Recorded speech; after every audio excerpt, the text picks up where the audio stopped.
Hello tout le monde, j'espère que vous allez bien. On se retrouve aujourd'hui pour la fameuse vidéo des tendances mode de cet automne-hiver. Faites-vous un petit latte, parce que je pense qu'on en a pour un moment. Il y a énormément de choses. Comme d'habitude, je vais classer les tendances par catégorie, comme ça vous pourrez mieux vous y retrouver. Dans la vidéo d'avant, j'ai classé un petit peu les tendances par ce qu'on garde de l'année dernière et ce qui est nouveau. C'est une autre façon d'aborder les tendances. Si jamais ça vous intéresse, n'hésitez pas à checker ma dernière vidéo. On va commencer tout de suite du coup avec les couleurs de la saison. Les teintes chocolat sont encore hyper présentes. C'est une couleur qui peut se porter avec tout, qui se porte hyper facilement. C'est une couleur au sous-ton chaud, donc c'est vrai que ça apporte un petit peu, voilà, ce côté chaleureux dont on manque en hiver. Pour moi, clairement, le marron, une de mes couleurs préférées. Une couleur dérivée un petit peu du marron, c'est la couleur caramel, qui vraiment sera très présente cet hiver. Moi, la matière vraiment que j'adore voir dans ce genre de teinte, c'est le daim. Je trouve ça incroyable. Le cuir aussi. Passion. Comme l'année dernière, on va avoir beaucoup de kaki, de vert olive qui revient. J'ai l'impression que cette année, ça va être encore plus mis en avant que l'année dernière. Et cette année, j'espère en tout cas qu'on va trouver plus de pièces parce que franchement, j'adore cette couleur. Une autre couleur très hivernale qui est là depuis plusieurs saisons maintenant, c'est le burgundy. Donc le burgundy, il est là pour rester. Pareil, c'est une couleur qui ravive un petit peu un look, facile à assumer. Ça va du burgundy à l'aubergine, au rouge cerise, rouge carmin. Comme les années précédentes, il n'y a rien de nouveau. Mais perso, je trouve ça toujours autant canon. La couleur un petit peu nouvelle, c'est toutes les teintes un petit peu pistache. Donc c'est vrai que la couleur pistache a été extrêmement vue sur les défilés. J'aime beaucoup l'idée du coup de voir ces coloris pistache sur des mailles, sur des cuirs. Je trouve qu'il y a vraiment des choses à faire. En tout cas, moi je trouve ça très joli. Je vois pas trop de pièces dans les magasins, je vais pas vous mentir. Mais en tout cas, c'est annoncé vraiment comme la couleur tendance de l'automne-hiver. Donc j'attends de voir. Ensuite, au niveau des imprimés. Alors l'imprimé, j'ai envie de dire de la saison, c'est les polka dots, donc les pois, notamment pois noirs sur fond blanc. Enfin perso, j'adore. Je peux pas vous dire le contraire, je trouve ça magnifique. Après, c'est vrai que voilà, est-ce que c'est un imprimé qui va durer jusqu'à l'hiver? J'ai mis quand même un doute. J'aime beaucoup là pour l'été indien, etc. Des jupes un petit peu satinées avec une grosse maille, ça peut être vraiment très joli. Ensuite, on va retrouver tous les imprimés animaliers, donc ça pareil, ça ne change pas. L'année dernière, je vous parlais déjà du motif vache qui est vachement mis en avant du coup encore cette saison, surtout sur les accessoires. L'année dernière, ils ont sorti des vestes. Si vous en aviez acheté une, franchement, gardez-la. Moi, j'avais acheté ces escarpins au printemps. Je les ai même pas encore mis. Je les avais pris chez Zara. Je trouve ça très cute et ils ont sorti une paire Zara aussi là cette année, plate, que j'adore. Franchement, elles sont trop belles. Et au niveau des matières, évidemment, comme tous les ans, on retrouve la fausse fourrure. Ce que j'aime bien là cette saison, c'est qu'on voit des pièces avec des détails fausse fourrure. Ça change un petit peu que la grosse pièce en fausse fourrure, enfin qui est toujours aussi canon. Mais le fait d'avoir par exemple un manteau en cuir avec les petits détails en fausse fourrure, je partirais plutôt là-dessus en ce qui me concerne pour changer un petit peu. Alors la matière un peu phare, surtout de ce début de saison, c'est la dentelle, j'ai envie de dire. N'hésitez pas par exemple à vous acheter un top en dentelle et vous laissez juste les manches dépasser. Enfin, en fait, les petits détails dentelle qui dépassent, je trouve ça canon pour cette saison. Donc la dentelle, on peut la retrouver en bas d'une jupe, associée à du cuir, de la maille. Enfin vraiment, c'est canon. Donc n'hésitez pas à vous acheter un petit truc en dentelle, ça peut faire toute la différence sur un look. Et ensuite, dans le même esprit, on a le combo satin plus dentelle. Donc on va avoir des pièces en satin avec des empiècements de dentelle. En ce moment, on peut encore porter en mode short, jupe. Je trouve ça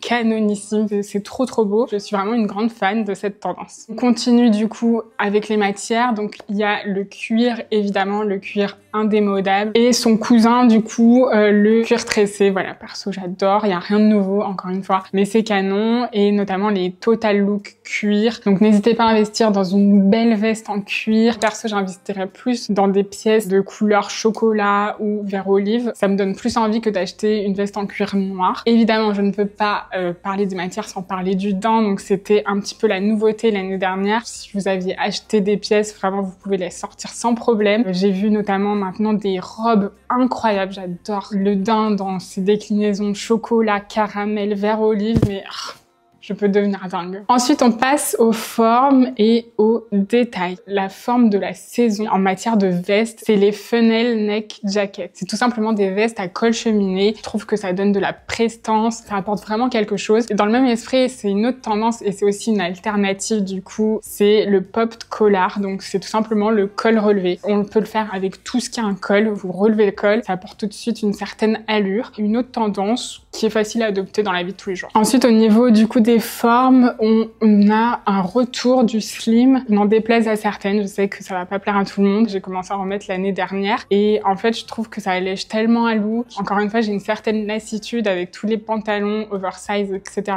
En fait, quand on a trop d'un truc, on revient à son opposé. Donc je pense vraiment que le slim va commencer à s'imposer doucement, donc faut vous préparer.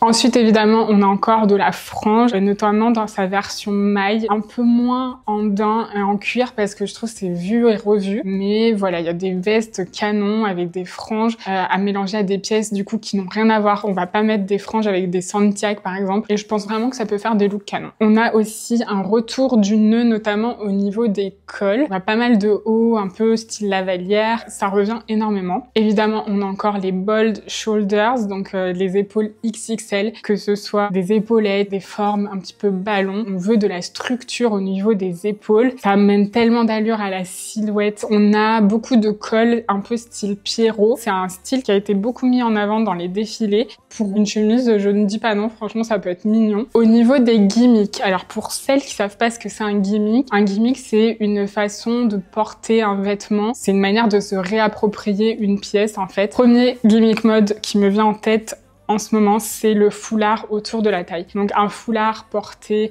voilà, bas sur la taille ou taille haute pour ceinturer un blazer. C'est vraiment le gimmick mode par excellence de cette rentrée. Et un autre gimmick du coup qui le rejoint, c'est le knitwear en accessoire. Donc ça va être par exemple un pull qu'on porte un petit peu à l'arrache autour de la taille pour cintrer. On le met un peu n'importe comment et ça en fait une pièce mode. Il y a un petit peu ce côté négligé mais travaillé. Une idée simple à adopter. Si vous n'avez pas un foulard, bah prenez un pull. Tout le monde a un pull. Vous pouvez faire un petit look stylé avec, parfait. Ensuite, une tendance annoncée. Ça va pas plaire à tout le monde, ça je le sais. C'est le pantalon skinny rentré dans des bottes cavalières. Je pense que je me laisserai tenter par cette tendance. J'en dis pas plus, vous verrez.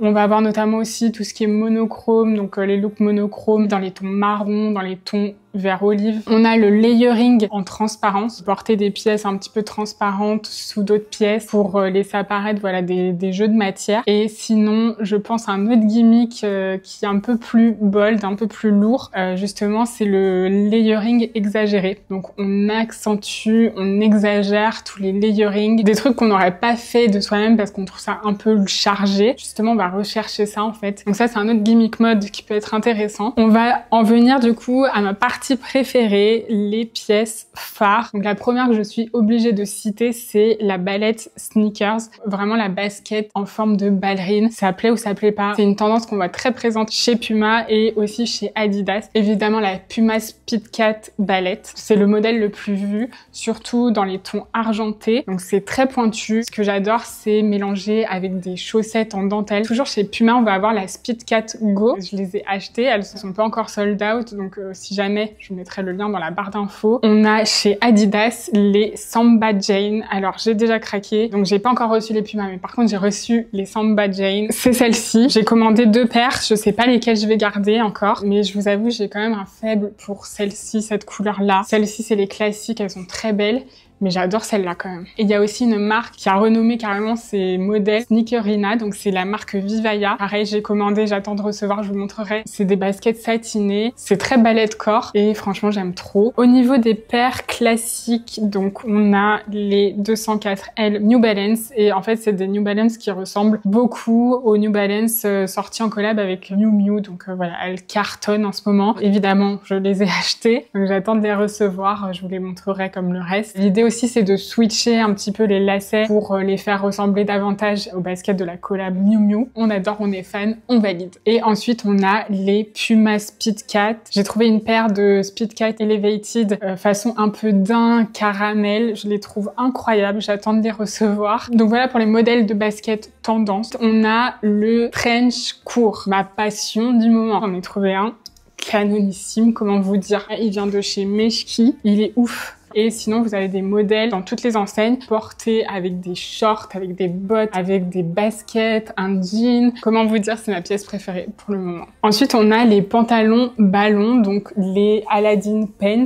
Pour cette rentrée, pour cet automne, on peut continuer à les porter, mais il va falloir se réapproprier du coup avec des looks plus dans la saison, quoi. J'adore parce que ça sort de l'ordinaire, c'est une pièce forte. Ensuite, on a encore les Capri Pants, donc pantalon capri ou corsaire. Clairement, c'est le genre de pantalon facile à porter. J'en ai trouvé un en dentelle chez Lioness. Comment vous dire? Il est incroyable, j'attends de le recevoir, je vous le montrerai la prochaine fois. Pantalon capri avec un trench court, une veste en cuir, une veste en daim, mais mon dieu. Ensuite, on a le poncho dans des belles mailles avec un joli tombé, des fois un drapé avec des jeux d'asymétrie, un petit peu blanket vibes. Ça reste très chic, bien porté, avec le bon look, la bonne couleur, la bonne matière. Enfin, franchement, ça peut être incroyable. Dans le même esprit, on retrouve aussi les capes. Pour moi, c'est une pièce extrêmement élégante. On retrouve aussi tout ce qui est écharpe assortie au manteau et de le porter un petit peu en mode cap comme ça. Je trouve ça tellement classe. On va avoir les polos. Donc les polos, c'est pas nouveau parce que ça date aussi de l'année dernière. On a toujours ces polos du coup avec grosses rayures, un petit peu colorés, toujours dans un esprit Miu Miu. Perso, on adore. Encore une fois, c'est facile à adopter dans la vie de tous les jours. Dans le même esprit, on retrouve aussi les pulls façon polo, donc des pulls en maille avec des cols polo. Voilà, ça c'est très beau aussi, très chic, on adore. Une autre pièce qui nous revient de l'année dernière, c'est la Barn Jacket. Et cette année, on va voir également des vestes dans ce style, mais matelassées. Donc ça fait très English countryside. Et ensuite, ça je vous l'ai dit dans la précédente vidéo, mais sachez qu'il y a des alternatives cette année qui sont plus cintrées. Celle de chez The Source Unknown. Elle est trop belle. Voilà pour les petites idées shopping. Et enfin, je finis avec la pièce, je sais même pas si j'aime pour tout vous dire, c'est les skins. C'est un mélange de skirt et pants, donc c'est des jupes pantalons. C'est joli, mais je me vois pas du tout avec ça. Enfin, en tout cas, voilà, grosse pièce très mode du moment. Pour les accessoires, on a évidemment le sac bowling, ma passion. Enfin, j'adore ce sac. Ça fait quelques saisons déjà. Perso, j'ai craqué sur ce modèle de chez Fleuron. Je l'aime trop. Ils l'ont sorti aussi en daim. J'adore. On a encore énormément de sacs slushy. Il a ce côté déstructuré. Il y a des choses intéressantes à faire et en plus c'est hyper pratique. Ensuite on a la ceinture version XXL. Cette saison on veut voilà des ceintures un peu plus grosses, un peu plus imposantes avec un peu plus de caractère. Dans les accessoires que j'adore et que je porte depuis des années, mais là vraiment c'est annoncé comme une des tendances de l'hiver, c'est les longs gants en cuir. Mais c'est tellement chic, ça tient chaud. Enfin franchement cette pièce je ne peux pas m'en passer avec une cape, l'écharpe portée en mode blanket, comme ça, je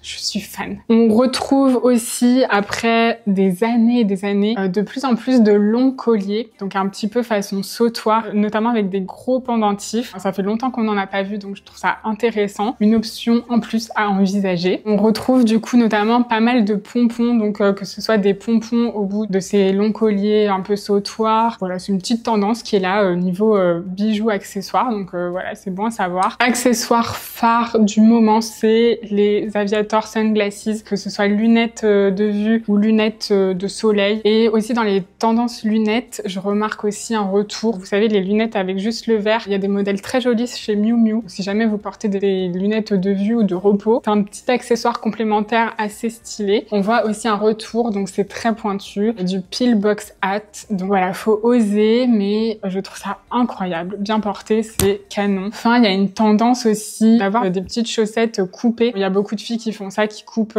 des collants, qui en font voilà des chaussettes avec le bout coupé, qui portent ça avec des escarpins, des ballerines. C'est un petit accessoire qu'on peut faire soi-même. On passe du coup à la dernière catégorie, les chaussures. Évidemment, on va avoir toutes les chaussures avec un imprimé animalier, comme je vous le disais, notamment imprimé vache. Ensuite, il y a une forme de chaussure qui arrive, c'est les almond shoes. C'est très joli, très féminin, très mignon. Évidemment, on continue avec les kitten heels. Perso, je suis une grande adepte des kitten heels. Ça fait pas mal aux pieds, on peut les porter toute la journée. On va voir dans l'hiver les bottes cavalières arriver, donc rien de nouveau. Comme je vous le disais tout à l'heure, porter aussi avec pantalon glissé à l'intérieur. Voilà, il y a des trucs à faire. Et ensuite, il y a évidemment encore toute cette présence de chaussures rouges, une façon d'égayer un look, d'apporter un petit quelque chose en plus, un peu de piment. Et voilà, cette vidéo est terminée pour aujourd'hui. J'espère que ça vous a plu, que vous avez appris des choses. N'hésitez pas, si jamais j'ai oublié une tendance ou quoi, à le mettre en commentaire. Ça pourra servir à tout le monde. Je vous fais plein de bisous et je vous dis à très vite pour la prochaine vidéo.